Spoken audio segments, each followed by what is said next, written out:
Have you ever wondered why some of the smartest, most creative people you know seem to need a lot of time by themselves? Well, we're going to dive into that because it turns out that for a really active mind, solitude isn't about hiding, it's about building. You know, we've all heard the word loner, and it's usually not a compliment, right? It kind of implies that there's something wrong, maybe some social awkwardness, or even a weakness. But what if we've got that completely backwards? What if, for certain people, it's actually a sign of incredible strength and focus? So, to really get to the heart of this, we first have to just tear down a super common misunderstanding. We'll call it the loner myth. Okay, this right here is the key. These are two totally different things. Loneliness, well, that's that awful, draining feeling when you want to connect with people but can't. It's involuntary. But solitude, that's the complete opposite.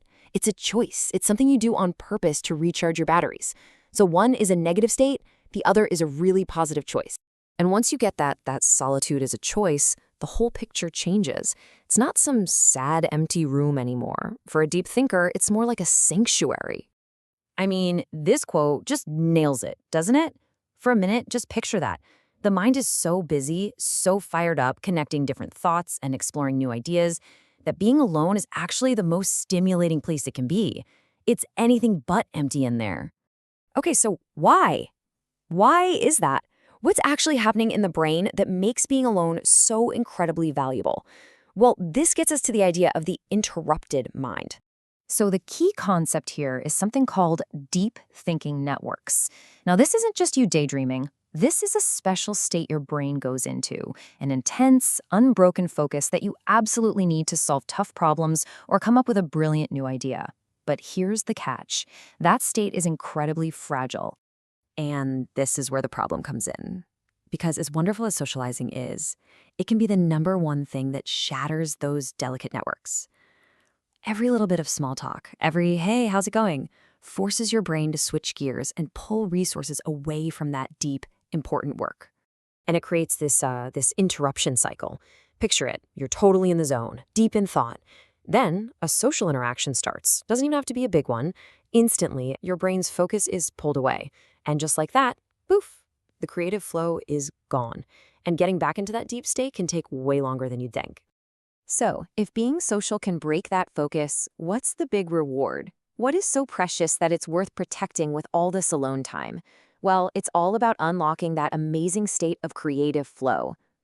And the benefits are huge. When you can protect that mental space and really get into an uninterrupted flow, your creativity just skyrockets. You start solving problems faster. You see these new, amazing connections between ideas you never would have noticed before. It's basically you operating at peak mental performance. This is where the real breakthroughs happen.